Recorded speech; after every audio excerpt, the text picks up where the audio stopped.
What's up guys, just a quick heads up that the music was blocked in this video due to copyright, so I have muted the audio. However, I have provided a link to the song in the description, so you can open a new tab and listen to the song alongside with my reaction. Or you can just join me on Patreon for unedited footage. But for now, enjoy the video guys. Here they come to snuff the rooster. Ooh, ah!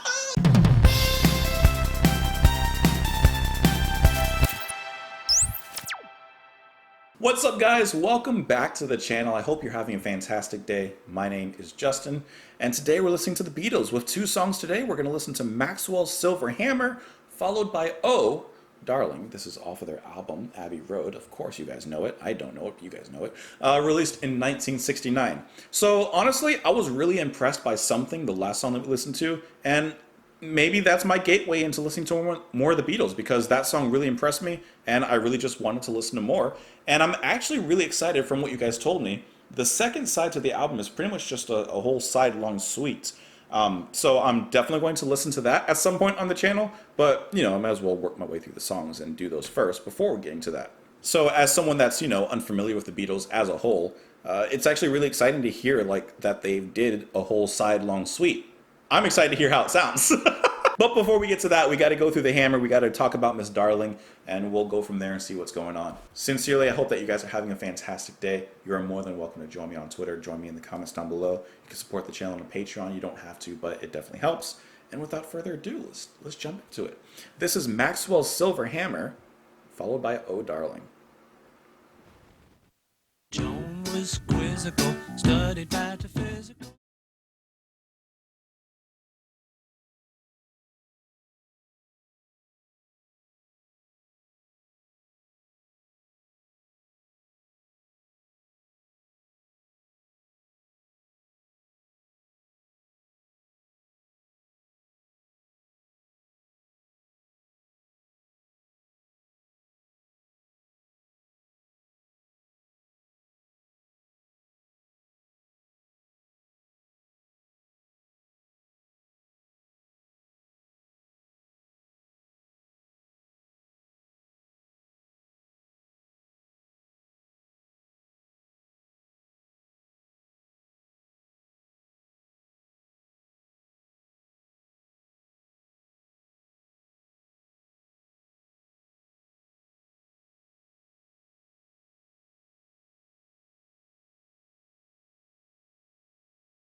Okay. I told you that something was my gateway to the Beatles. These two songs, Foot Through the Door, I'm in the house, I'm reclining on the sofa, I'm asking for a scotch. I'm, I'm in the house. I'm not trying to be like over exaggerated, but as someone who is not familiar with the Beatles and has only heard a few songs, this is nowhere near what I was expecting of the Beatles' capabilities and what they do. This is like so far from what I've thought of the Beatles that maybe it's me being more mature now than I was back then and me being a little more open into things. But so far, this album is something. It's something. Oh man. Can I just say another thing really quick just before I even talk about the music? Because I think the music kind of speaks for itself, to be honest. I think that it's so like sad that the Beatles or whoever is in control of their music is blocking the music on YouTube, because I know that this is a really popular album. I know that, this album cover is iconic even to me, even though I don't know the music behind it. It's just sad because like this kind of music should be heard and be allowed to be heard by like everyone. I don't know. That's like a whole different topic for a whole different time, but I feel like everyone should hear this, right? Like I don't care about making money off of this. I don't know. For me, this is extremely surprising. Let's talk about Maxwell's Silver Hammer, which is one of the funniest songs that I've heard in a long, long time. Let me pull the lyrics back up for that. Maxwell's Silver Hammer is hilarious. I like how happy the song is. It's the happiest murder song that I've heard probably ever. To be honest, I love like how it's a progression from Maxwell's life and the different people he kills and his life and how it progresses. At first it's talking about these two people in like an office or a lab or something, and a knock comes from the door and bang bang, it's Maxwell's Silver Hammer, and the music is so fun. And he knocks her out again just to make sure she was dead. Then he talks about Maxwell in school, playing the fool again. Teacher gets annoyed, says stay after class. All of a sudden, he creeps up from behind, kills her. Then later on, in the courtroom or in the police station, eventually into the courtroom though. That's the funniest part, by the way. We caught a dirty one. Maxwell stands alone painting testimonial pictures. Rose and Valerie screaming from the gallery, he must go free. Let him go. He's insane, or whatever they're pleading, let him go. The judge tells him, no, we're going to lock him away forever. And how hilarious. But as the words are leaving his lips, a noise comes from behind. Like, this is the funniest thing I've ever heard. That was me genuinely laughing about this. This was really good. And the music is so like relaxing and playfully paced. And another thing that's cool about listening to this album and the songs that I've heard thus far, which is only four, one on my own, but four, is I can hear how much this has influenced music that came after it. For example, Pink Floyd.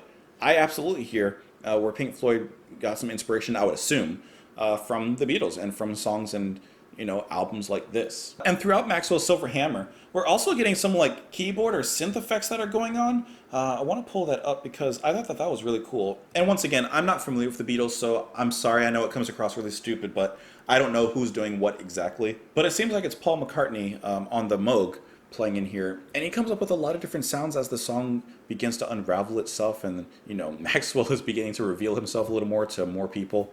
And I like how eerie that synth just kind of sits in the background, of course playing and rising up here and there. It kind of sits there in the back, almost like the hammer. Like, the hammer's coming, and in the same way that synth kind of plays the same thing. The melody of the song almost sounds like a children's song to me, a little bit, because it does have that innocence and playfulness to it, like I mentioned before, especially musically and in the instruments themselves, but especially by vocals and the way that it's sung. But I think that it's that childlike innocence in the music itself that so greatly makes the effect of how gruesome the lyrics are.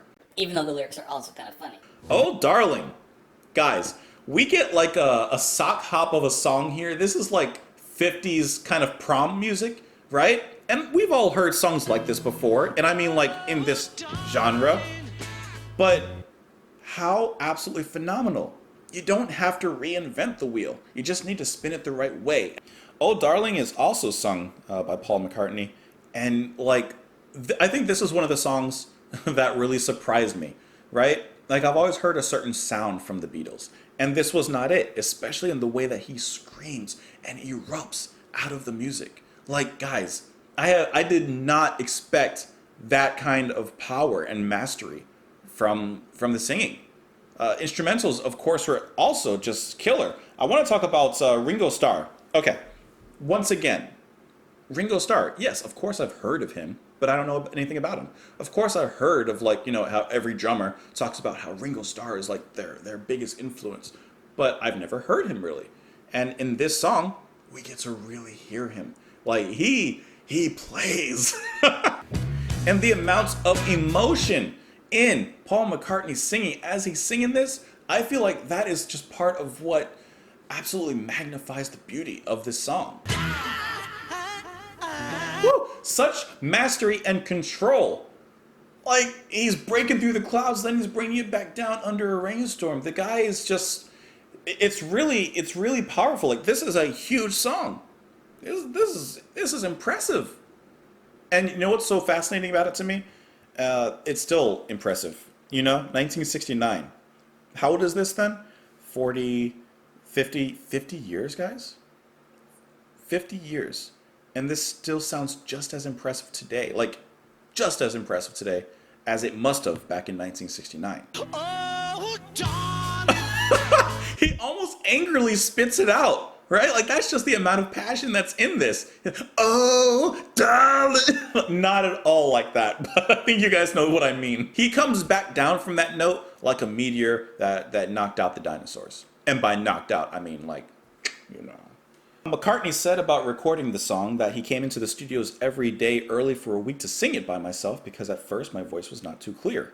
I wanted it to sound as though I'd been performing it on stage all week. So I guess by roughing up his voice in those practices, he kind of prepared his voice for that very guttural sound that he would produce when he was singing. And even though, like I mentioned before, the genre in which this song takes place, like that pop soul kind of sound, it's typical for that sound.